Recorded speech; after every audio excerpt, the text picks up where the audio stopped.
Hello dudes, welcome to something channel. இன்னைக்கு நம்ம சேனல்ல சூப்பரான ஒரு குழிப்பணியாரம் ரெசிபி தான் பார்க்க போறோம். இதை நீங்க ஸ்நாக்ஸாவும் எடுத்துக்கலாம் இல்ல பிரேக்ஃபாஸ்டாவும் எடுத்துக்கலாம். என்னைக்காவது இன்ட்ரெஸ்டிங்கா ஒரு பிரேக்ஃபாஸ்ட் சாப்பிடணும்னு தோணுச்சுன்னா கண்டிப்பா இந்த ரெசிபி ட்ரை பண்ணி பாருங்க. ரொம்ப டேஸ்டியா இருக்கும். கிட்ஸுக்குலாம் ரொம்ப பிடிக்கும்.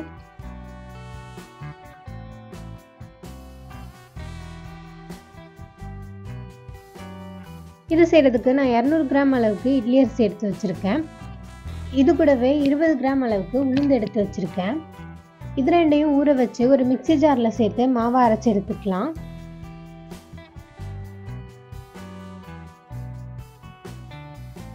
இப்போ ஒரு கடாயில கொஞ்சமா எண்ணெய் சேர்த்துக்கலாம்.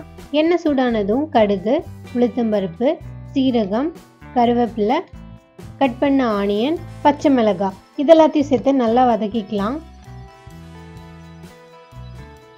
இது கூடவே ஒரே ஒரு கொத்தமல்லி இலை கிள்ளி சேர்த்துக்கிறேன். இந்த மசாலாக்கு கொஞ்சமா உப்பு சேர்த்து நல்லா வதக்கிக்கலாம்.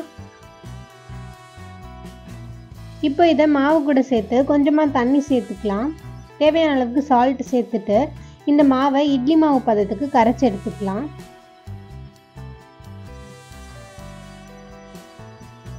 பாருங்க, மாவு இந்த கன்சிஸ்டன்சில இருக்கணும். இப்போ அடுப்புல குழிப்பணியார சட்டி வச்சுக்கலாம். எல்லா குழியிலையும் கொஞ்சம் எண்ணெய் சேர்த்துக்கலாம்.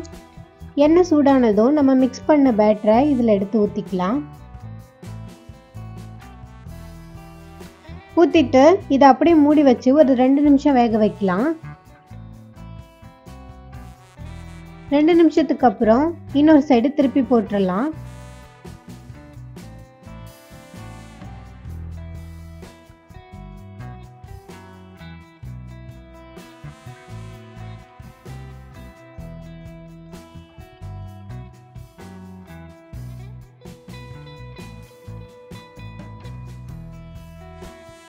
இப்போ மறுபடியும் மூடி வச்சு இன்னொரு சைடு வேக வச்சிடலாம். 2 நிமிஷம் ஆயிடுச்சு. அவ்வளோதான், 2 சைடும் சூப்பராக கோல்டன் ப்ரௌன் கலரில் ரெடி ஆயிடுச்சு. இப்போ இதை எடுத்துடலாம்.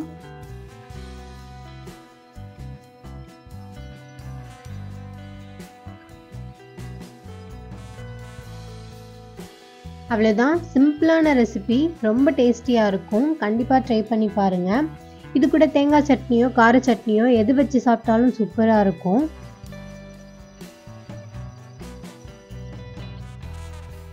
பாருங்க, இது மேலே நல்லா கிறிஸ்பியாக உள்ள எவ்வளோ சாஃப்டாக வந்திருக்கு.